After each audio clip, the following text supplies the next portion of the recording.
ನಮಸ್ಕಾರ. Karnataka music ಮೈಲಾರಿಗೆ court bale ಮಂಜೂರು ಈಗ ನಡೆಯಬೇಕಿದೆ, ತಗ್ಗಿ ಬಗ್ಗಿ ಒಂಚೂರು ಎನ್ನುವಂಥ ವಿಷಯದ ಬಗ್ಗೆ ನಿಮ್ಮ ಮುಂದೆ ಮಾತಾಡಕ್ಕೆ ಬಂದಿನಿ. ಏನಪ್ಪ ಅಂದರೆ ಇವತ್ತು ಕರ್ನಾಟಕದೊಳಗೆ ಮ್ಯೂಸಿಕ್ ಮೈಲಾರಿ ಜಾನಪದ ಶೈಲಿಯ ಮುಖಾಂತರ ಅವನವನು ಕರ್ನಾಟಕದೊಳಗೆ ತನ್ನದೇ ಆಗಿರುವಂಥ ಹೆಸರನ್ನು ಮಾಡಿದ್ದ ಮತ್ತು ಒಂದಿಷ್ಟು ಅಶ್ಲೀಲ ಪದಗಳನ್ನು ಅಥವಾ ಒಂದಿಷ್ಟು ಅಶ್ಲೀಲ ಮಾತುಗಳನ್ನು ಆಡ್ತಾ ಏನೇನೋಪ್ಪ ಗೊತ್ತಿಲ್ಲ. ಬಟ್ ನಾವು ನೋಡಿ ವಿಡಿಯೋಸು, ಬಟ್ ಆ ರೀತಿಯಾಗಿ ಮಾತನಾಡಬಾರ್ದು. ಮಾತನಾಡ್ತೀವಿ, ಅದೇ ಜನಗಳು ಮೆಚ್ಚಕಚ್ಚಾರ ಅಂದ್ರೆ ಆತನ ತಪ್ಪಂತ ಏನಾಗಲ್ಲ.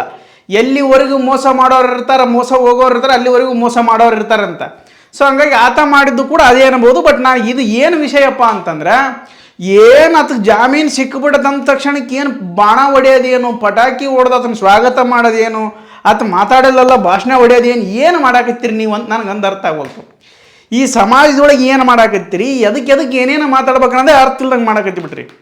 ತಿಳುವಳಿಕೆ ಬುದ್ಧಿ ಎಲ್ಲಿಟ್ರಿ, ಸಗಣಿ ಗಿಗಣಿ ತಿಂತೀರ ಏನನ್ನೋದು ಅರ್ಥ ಆಗೋಲ್ತು ನನಗೆ. ಒಂದು ತಿಳ್ಕೊಳ್ರಿ, ನಿಮ್ಗಾಗಲಿ ಈಗ ಗೊತ್ತಿರುವಂತೆ ಡಿಸೆಂಬರ್ 17, 2025 ಬಾಲಕಿಯ ಮೇಲೆ ಅತ್ಯಾಚಾರ ಪ್ರಕರಣದ ಆಧಾರಿತವಾಗಿ ಆ ಒಂದು ಕೇಸಿನ ವಿರುದ್ಧವಾಗಿ ಅಥವಾ ಆ ಒಂದು ದೂರಿನ ಪ್ರಕರಣವಾಗಿ ಮ್ಯೂಸಿಕ್ ಮೈಲಾರಿಯನ್ನು ಬಂಧಿಸಲಾಗಿತ್ತು ಬಾಗಲಕೋಟೆ ನ್ಯಾಯಾಲಯ. ಸೊ ಆ ಒಂದು ಕಾರಣಕ್ಕೋಸ್ಕರ ಅಲ್ಲಿ ಏನು ನಡೀತಪ್ಪ ಅಂದ್ರೆ, ಇದು ತನಿಖೆ ನಡೀತಾ ಇದೆ. ಇವಾಗ ತನಿಖೆ ನಡೀತಾ ಇದೆ, ತನಿಖೆ ಹಂತದಲ್ಲಿದೆ. ಸೊ ಹಾಗಾಗಿ ತನಿಖೆ ನಡೆಯುವವರೆಗೂ ಆತನಿಗೆ ಜಾಮೀನುಬದ್ಧ ಷರತ್ತುಬದ್ಧ ಜಾಮೀನನ್ನು ನೀಡಲಾಗಿದೆ. ಕಂಡೀಷನಲ್ ಬೇಲ್ ಜಾಮೀನನ್ನು ಹೆಂಗೆ ಕೊಟ್ರಪ್ಪ ಅಂದ್ರೆ ಷರತ್ತಾಕಿ ಕೊಟ್ಟಾರ ದೇವರು. ಇದೇ ನಿರ್ದೋಷಿ ಅಲ್ಲ, ಈ ಮ್ಯೂಸಿಕ್ ಮೈಲಾರಿ ತಪ್ಪು ಮಾಡೇ ಇಲ್ಲ ಅಂತಲ್ಲ ನಾ ಹೇಳಕತ್ತಿರೋದು. ಕೋರ್ಟ್ ಏನು ಹೇಳಕತ್ತದ, ಕಾನೂನು ಏನು ಹೇಳಕತ್ತದ, ತನಿಖೆ ಆಗಕತ್ತದಲ್ಲ, ಡಿಲೇ ಆಗ್ತದ. ಸೊ ಈತ ತಪ್ಪು ಮಾಡ್ಯಾನಂತ ಗೊತ್ತಿಲ್ಲ, ತಪ್ಪು ಆಗೈತಂತ ಗೊತ್ತಿಲ್ಲ. ಒಟ್ಟು ಅಲ್ಲಿವರೆಗಾದ್ರೂ ಹೊರಗಡೆ ಇರಲಿ, ತೀರ್ಪು ಬರೋವರೆಗೂ ಹೊರಗಡೆ. ತೀರ್ಪು ಆತನ ಪರವಾಗಿ ಬಂದ್ರೆ ಮತ್ತೆ ಹೊರಗಡೆ, ಇಲ್ಲಪ್ಪ ಮತ್ತೆ ಒಳಗೆ ಕುಂದ್ರಬೇಕು. ಇದನ್ನ ಅರ್ಥ ಮಾಡ್ಕೇರಲಿ. ಬರೀ ಪಟಾಕಿ ಹೊಡೆಯೋದು, ಅಲ್ಲಿ ಕರ್ಕೊಂಬರೋದು ಇಲ್ಲಿ ಕರ್ಕೊಂಬರೋದು. ನೋಡು, ನಾನು ಹೇಳಕತ್ತಿರೋದು ಇಷ್ಟೇ, ಆತ ತಪ್ಪು ಮಾಡ್ಯಾನಂತ ನಾನು ಹೇಳಕತ್ತಿಲ್ಲ, ತಪ್ಪು ಮಾಡೇ ಇಲ್ಲ ಅಂತಲೂ ಹೇಳಕತ್ತಿಲ್ಲ, ತಪ್ಪು ಮಾಡ್ಯಾನಂತನೂ ಹೇಳಕತ್ತಿಲ್ಲ. ನಾನು ಮುಂದೆ ಏನಾಗ್ಬೋದು ಒಂದು ಸ್ವಲ್ಪ ಕಾಯಿರಲೇ ಅಂತ ಹೇಳಕತ್ತೀನಿ ಅಷ್ಟೇ. ನಾನು ಬೇರೆದು ಏನೂ ಹೇಳಕತ್ತಿಲ್ಲ. ನಿಮಗೆ ಬೇರೆ ಅರ್ಥ ಆಗ್ತಿರ್ಬೋದು. ನಾನು ಹೇಳ್ತಕ್ಕಂಥ ವಿಚಾರ ಇಷ್ಟೇ. ಒಂದು ಅರ್ಥ ಮಾಡ್ಕೊಳ್ರಿ, ಕಾನೂನನ್ನು ಫಸ್ಟ್ ಅರ್ಥ ಮಾಡ್ಕೊಳ್ರಿ. ಈ ದರ್ಶನ್ ಪ್ರಕರಣದಲ್ಲಿ ಹಿಂಗೆ ಆಗಿದ್ದು. ಯಾವುದೋ ವೈಯಕ್ತಿಕ ಕಾರಣಕ್ಕಾಗಿ ಜಾಮೀನು ತೊಗೊಂಡ್ಬಿಟ್ರು. ಏನು ಮಾಡಿಬಿಡ್ತು, ಜಾಮೀನು ಕೊಟ್ಟ ತಕ್ಷಣ ಕೋರ್ಟಲ್ಲಿ ಇವ್ರು ಏನು ಮಾಡ್ಬಿಟ್ರು, ಎಲ್ಲ ಕಡೆ ಶೂಟಿಂಗ್ ಮಾಡಿ ನನಗೆ ಆರಾಮಿಲ್ಲ, ವೈಯಕ್ತಿಕ ಮಾನವೀಯತೆ ಕಾರಣಕ್ಕಾಗಿ ಕೆಲವೊಂದು ಸರಿ ಬೇಲ್ ಕೊಡ್ತಾರೆ, ಅಂದರೆ ಜಾಮೀನನ್ನು ಕೊಡ್ತಾರೆ. ಸೊ ಅದನ್ನು ಕೂಡ ದುರ್ಬಳಕೆ ಮಾಡ್ಕೊಂಡು ಅವ್ರು ಸಿನಿಮಾ ಶೂಟಿಂಗ್ ಮಾಡ್ಕೊಂಡ್ಬಿಟ್ರು. ಸೊ ಹಂಗಾಗಿ ಎಲ್ಲ ಸ್ವಲ್ಪ ತೊಂದರೆ ಆಗಿ ಅದನ್ನು ಸಾಕ್ಷ್ಯಾಧಾರವಾಗಿ ಇಟ್ಕೊಂಡು ಸುಪ್ರೀಂ ಕೋರ್ಟ್ಗೆ ಹೋಗ್ಬಿಟ್ರು. ಸುಪ್ರೀಂ ಕೋರ್ಟ್ ಜಾಮೀನು ರದ್ದು ಮಾಡಿಬಿಡ್ತೀವಿ. ಸೊ ನೀವು ಆಗೋದು ಬೇಡ. ದರ್ಶನ್ ಕೇಸ್ಗೂ ಈ ಕೇಸ್ಗೆ ಏನು ವ್ಯತ್ಯಾಸಪ್ಪ ಅಂತಂದ್ರೆ, ಈತ ಒಂದು ಸಣ್ಣ ಸ್ಟಾರು, ಈತ ಸಾಕ್ಷಿಗಳ ಮೇಲೆ ಏನೇ ಪರಿಣಾಮ ಬೀರಂಗಿಲ್ಲ. ಇದನ್ನೆಲ್ಲ ಚಾರ್ಜ್ ಶೀಟ್ ಸಲ್ಲಿಕೆ ಆಗಿರ್ಬೋದು. ಸೊ ಹಾಗಾಗಿ ಆತನದ ದರ್ಶನ್ ಚಾರ್ಜ್ ಶೀಟ್ ಸಲ್ಲಿಕೆ ಆಗಿದೆ ಇಲ್ಲವೋ ಗೊತ್ತಿಲ್ಲ. ಆಗಿದ್ರೂ ಕೂಡ ಈತ ಒಬ್ಬ ದೊಡ್ಡ ಪ್ರಭಾವಿ ವ್ಯಕ್ತಿ ಆಗಿರೋದ್ರಿಂದ ಅಥವಾ ದೇಶವನ್ನು ಬಿಟ್ಟು ಹೋಗುವಂತಹ ಒಂದು ಶಕ್ತಿ ಇರುವುದರಿಂದ ಅಥವಾ ಆತನಲ್ಲಿರುವಂತಹ ಪ್ರಭಾವದಿಂದ ರಾಜಕಾರಣಿಗಳ ಮುಖಾಂತರ ಸಾಕ್ಷಿಗಳ ಮೇಲೆ ಒಂದಷ್ಟು ಪರಿಣಾಮ ಬೀರಿ ಆತನ ವಿರುದ್ಧ ಎಲ್ಲವನ್ನ ಕೇಸ್ ನಾಶ ಮಾಡಿಬಿಡೋದು ಅನ್ನೋ ಕಾರಣಕ್ಕೋಸ್ಕರ ದರ್ಶನ್ಗೆ ಒಂದು ಸ್ವಲ್ಪ ಜಾಮೀನು ಸಿಗ್ತಾ ಇಲ್ಲ. ಬಟ್ ಮ್ಯೂಸಿಕ್ ಮೈಲಾರಿಗೆ ಜಾಮೀನು ಸಿಕ್ಕೈತಿ. ಅದನ್ನ ನಾವು ಉಪಯೋಗ ಮಾಡಿಕೇರಿ. ಒಂದಷ್ಟು ಒಳ್ಳೆಯ ಮಾತುಗಳು ಆಡೋದ್ರ ಮುಖಾಂತರ ಒಂದಷ್ಟು ದಿನಗಳವರೆಗೆ ಒಂದು ಸ್ವಲ್ಪ ಮುಚ್ಕೊಂಡು ಇರ್ರಿ. ನಿರ್ದೋಷಿ ಅಥವಾ ಈತ ತಪ್ಪು ಮಾಡೇ ಇಲ್ಲ, ಈತ ಪರ್ಮನೆಂಟ್ ಜಾಮೀನು ಕೊಟ್ಟವನ್ನವರೆಗೂ ಸ್ವಲ್ಪ ತಡ್ಕೋಬೇಕು. ಇದು ಪದ್ಧತಿ ಅಲ್ಲಿದು. ನೀವು ಬಾಣ ಹೊಡಿದ್ನ್ಯಾ, ಅಲ್ಲಿ ಕರ್ಕೊಂಬನ್ಯ, ಅದು ಬೇರೆ. ನಮ್ಮ ಹುಲಿ ಬಂತು, ಮೀಟ್ರ್ ಬೇಕು ಮೀಟರ್, ನಾವು ಮಣ್ಣ ಹೊರಗೆ ಬಂದ, ಹುಲಿ is back, tiger is back, lion is back. ಬಿಡ್ರಲ್ಲೇ ಇವು. ಇಷ್ಟು ದಿನ ಎಲ್ಲಿ ಹೋಗಿದ್ರಿ? ಮೀಟ್ರ್ ಬೇಕಾ ಮೀಟ್ರ್ ಅಂಬರ್ ಇಷ್ಟು ದಿನ ಎಲ್ಲಿ ಹೋಗಿ ಕ್ವಾರ್ಟರ್ ಹಾಕೊಂಡು ಮಕ್ಕಳಿದ್ರಿ ನೀ ಎಲ್ಲಾರ? ಆ ಕೋರ್ಟ್ ಮುಂದೆ ಹೋಗಿ ಹೇಳ್ಬೇಕಿದ್ರಿ. ಇದು ಹುಚ್ಚುಚ್ಚ ಭಾಳ ಹುಚ್ಚು ತೊರಗು ಸುಳಮಂದಾಗದ ಅಂತ ನಾ ಹೇಳಕ್ಕಿಚ್ಚಿರೋದು. ಬಿಟ್ಬಿಡ್ರಿ ಇವು.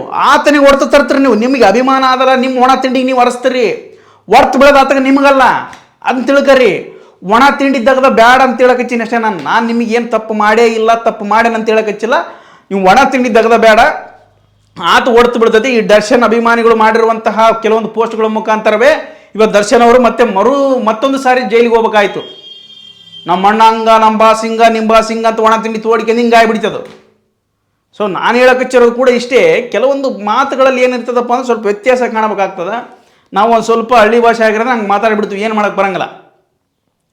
ಇನ್ನೊಂದು ವಿಷಯ ಏನಪ್ಪ, ಮಾಧ್ಯಮಗಳದ್ದು ನಾನು ಹೇಳಕ್ಕಿಚ್ಚಿರೋ ಮುಖ್ಯವಾಗಿ ಮಾಧ್ಯಮಗಳ ಬಗ್ಗೆನೇ ನಾನು ಹೇಳಬೇಕು. ಅವತ್ತು ಕೇಸ್ ಮಾಡ್ಯಾರಂತೆ ಹಿಡ್ಕೊಂಡು ಹೋಗಿದ್ದಿನ ಡಿಬೇಟ್ ಮೇಲೆ ಡಿಬೇಟ್ ಮಾಡಿದಂತಹ ಇದೇ ಮಾಧ್ಯಮಗಳು ಇವತ್ತು ಜಾಮೀನು ಮಂಜೂರಾಗ್ಯದಂತ ಎಲ್ಲರೂ ಹೇಳಕಚ್ಚಾರ ನೋಡ್ರಿ. ಹೆಡ್ಲೈನ್ಸ್ಗನ ಬರೆದು ಹಾಕಕತ್ತಾರ ನೋಡು.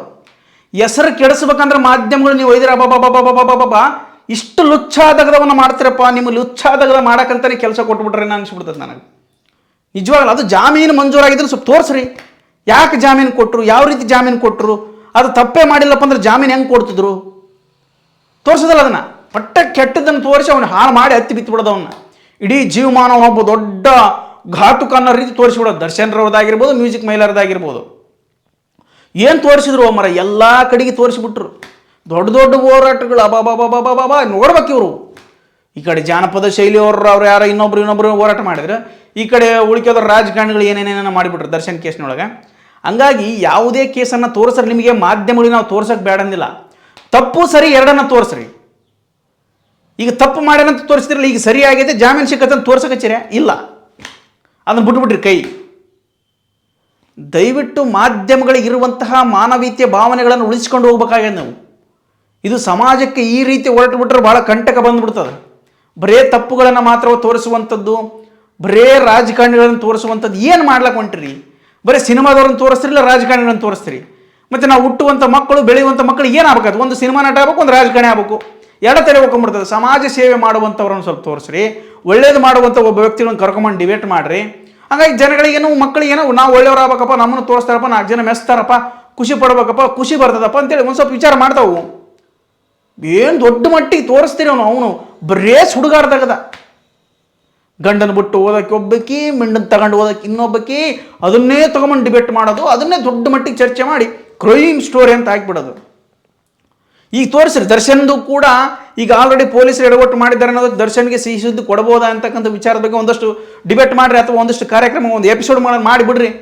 ಮ್ಯೂಸಿಕ್ ಮೈಲಾರಿಯಲ್ಲಿ ಹೇಗೆ ಬೇಲ್ ಸಿಕ್ತು, ಆತ ತಪ್ಪು ಮಾಡಿದ್ದಾನ ಇಲ್ವಾ, ಯಾವ ರೀತಿ ಷರತ್ತುಬದ್ಧ ಜಾಮೀನು ಸಿಕ್ತು, ಷರತ್ತುಬದ್ಧ ಜಾಮೀನು ಅಂದ್ರೆ ಏನು, ಸಾಕ್ಷಿಗಳ ಮೇಲೆ ಪ್ರಭಾವ ಬೀರಬಾರ್ದು, ಕೋರ್ಟ್ ಅನುಮತಿ ಇರಲಾರ್ದು ಜಿಲ್ಲೆ ಅಥವಾ ರಾಜ್ಯ ದೇಶವನ್ನು ಬಿಟ್ಟು ಹೋಗಬಾರ್ದು, ಅಥವಾ ಪೊಲೀಸರು ನಿಗದಿಪಡಿಸಿರುವಂತಹ ಅಥವಾ ಕೋರ್ಟ್ ನಿಗದಿಪಡಿಸಿರುವಂಥ ಸಮಯಕ್ಕೆ ಹಾಜರಿರಬೇಕು, ಯಾವುದೇ ಕಾರಣಕ್ಕೂ ಮತ್ತೊಂದು ಅಪರಾಧಗಳಲ್ಲಿ ಭಾಗಿಯಾಗಬಾರ್ದು ಅಂತಕ್ಕಂಥದ್ದು ಜಾಮೀನುಬದ್ಧ ಷರತ್ತುಬದ್ಧ ಜಾಮೀನನ್ನು ನೀಡಲಾಗಿದೆ. ಅದನ್ನ ಬಗ್ಗೆ ತಿಳಿಸಿರೋ, ಅದು ಜಾಮೀನು ಅಂದ್ರೆ ಏನು, ಷರತ್ತುಬದ್ಧ ಅಂದ್ರೆ ಏನು, ಅದು ತಿಳಿಸಿರೋದ್ರ ಮೊದಲು. ಸುಮ್ಮನೆ ಹಾಕ್ಬಿಡೋದು. ಜೈಲಲ್ಲಿ ಕಂಬಿ ಹಿಂದೆ ಮ್ಯೂಸಿಕ್ ಮೈಲಾರಿ, ಕಂಬಿ ಹಿಂದೆ ದಾಸ, ಊಟವಿಲ್ಲದ ದಾಸ. ಏನು ಮಾತಾಡ್ತೀರಿ ಹೇಳಿ, ಏನು ಮಾತಾಡೋಣ ಹೇಳಿ ನಿಮ್ಗೆ ಕೂಡ. ನಾನು ಹೇಳ್ತಾ ಇರೋದು ನಿಮಗೆ ಸ್ಪಷ್ಟವಾಗಿ ಅರ್ಥ ಆಗ್ತದೆ ಅಂದ್ಕೊಂಡು ದಯವಿಟ್ಟು ಜನಸಾಮಾನ್ಯರು ಅರ್ಥ ಮಾಡ್ಕೋರಿ. ಇಂತಹ ಕೇಸ್ಗಳ ಬಗ್ಗೆ ಒಂದಷ್ಟು, ಯಾಕಪ್ಪ ಅಂದ್ರೆ ಕೋರ್ಟು ಎಲ್ಲವನ್ನ ಆಹ್ವಾನ ಮಾಡ್ತದ, ಅವಲೋಕನವನ್ನು ಮಾಡ್ತದ. ಯಾವ ರೀತಿ ತಪ್ಪಾಗಿರ್ಬೋದು, ಯಾವ ರೀತಿ ತಪ್ಪಾಗಿರ್ಲಿಕ್ಕಿಲ್ಲ, ಒಳಗಡೆ ಇಟ್ಕೊಂಡು ಏನು ಮಾಡಮ್ಮ, ಇನ್ನೂ ಸಾಬೀತಾಗಿಲ್ಲ, ತಪ್ಪು ಮಾಡ್ಯಾನೋ ಇಲ್ಲೋ ಗೊತ್ತೇ ಇಲ್ಲ, ಯಾಕೆ ಇಟ್ಕೋಬೇಕಂತೇಳಿ ಆತಗ ಜಾಮೀನನ್ನು ಕೊಟ್ಟರೆ ಅದು ಶಿವ ಸುದ್ದಿ, ಆತಗೂ ಸಿಹಿ ಸುದ್ದಿ. ಒಂದು ಸ್ವಲ್ಪ ಕಾಲಗಳ ಕಾಲ ಸ್ವಲ್ಪ ಜನಗಳ ಮಧ್ಯೆ ಒಂದು ಸ್ವಲ್ಪ ತೊಡಗೋದು ಬಿಟ್ಟು ಅದ್ರ ಬಗ್ಗೆ ವಿಚಾರ ಮಾಡಿ ಯಾವ ರೀತಿ ಮುಂದಿನ ದಿನಮಾನಗಳಲ್ಲಿ ನಡ್ಕೋಬೇಕು. ದಯವಿಟ್ಟು ಮ್ಯೂಸಿಕ್ ಮೈಲಾರಿಯವರೇ ಅಶ್ಲೀಲ ಪದಗಳನ್ನು ಬಿಟ್ಟು, ಅಶ್ಲೀಲ ಹಾಡುಗಳನ್ನು ಬಿಟ್ಟು, ಅಶ್ಲೀಲವಾದಂತಹ ಒಂದು ಸೂಚನೆಗಳನ್ನು ಬಿಟ್ಟು, ಬೇರೊಂದು ರೀತಿಯಲ್ಲಿ ನಿಮಗೆ ಒಳ್ಳೆ ಕಂಠ ಆದ, ಒಳ್ಳೆ ಹಾಡುವಂಥ ಶೈಲಿ ಆದ, ಮಾತನಾಡುವಂತಹ ಗಾಂಭೀರ್ಯತನ ಆದ, ಸೊ ಚಲೋತ್ನಾಗಿ ಬೆಳೆಸ್ಕಿಡಿ. ಉತ್ತರ ಕರ್ನಾಟಕದೊಳಗೆ ಒಳ್ಳೆ ಹೆಸರು ಮಾಡಿರಿ. ಮಾಧ್ಯಮಗಳು ಕೆಡ್ಸಕ್ಕೆ ನಿಂದ್ರೆ ಒಂದೇ ಒಂದು ನಿಮಿಷದಾಗ ಕೆಡಿಸ್ತಾರೆ. ಸೊ ಹಂಗಾಗಿ ಮತ್ತೊಮ್ಮೆ ಹೋಗಿ ನೀವು ಕೆಟ್ಟವರಾಗೋದು ಬೇಡ, ಚಲೋತ್ನಾಗ ಇರ್ರಿ. ಅದು ತಪ್ಪು ಮಾಡಿದರೆ ಖಂಡಿತವಾಗ್ಲೂ ಶಿಕ್ಷೆ ಆಗಾಗ್ತದೆ, ಶಿಕ್ಷೆನೂ ಅನುಭವಿಸ್ರಿ ಅಂತ ಹೇಳ್ತಾ ಈ ವಿಡಿಯೋ ಇಲ್ಲಿಗೆ ಮುಗಿಸಕತ್ತೀನಿ. ದಯವಿಟ್ಟು ವಿಪರೀತವಾಗಿರುವಂತಹ ಒಂದು ವಿಜೃಂಭಣೆ ಬೇಡ. ಇದನ್ನು ಷರತ್ತುಬದ್ಧ ಜಾಮೀನು, ಸಂಪೂರ್ಣ ನಿರ್ದೋಷಿ ಜಾಮೀನು ಅಂತ ಕೊಟ್ಟಿಲ್ಲ. ಸ್ವಲ್ಪ ಅರ್ಥ ಮಾಡ್ಕೊಳ್ರಿ. ದರ್ಶನ್ ಕೇಸ್ ಆಗಿರ್ಬೋದು, ಮ್ಯೂಸಿಕ್ ಮೈಲರ್ ಕೇಸ್ ಆಗಿರ್ಬೋದು, ಅದ್ರ ಬಗ್ಗೆ ವಿಚಾರ ಮಾಡ್ರಿ ಅಂತ ಹೇಳ್ತಾ ಈ ವಿಡಿಯೋ ಇಲ್ಲಿಗೆ ಮುಗಿಸಕತ್ತೀನಿ. ಧನ್ಯವಾದಗಳು.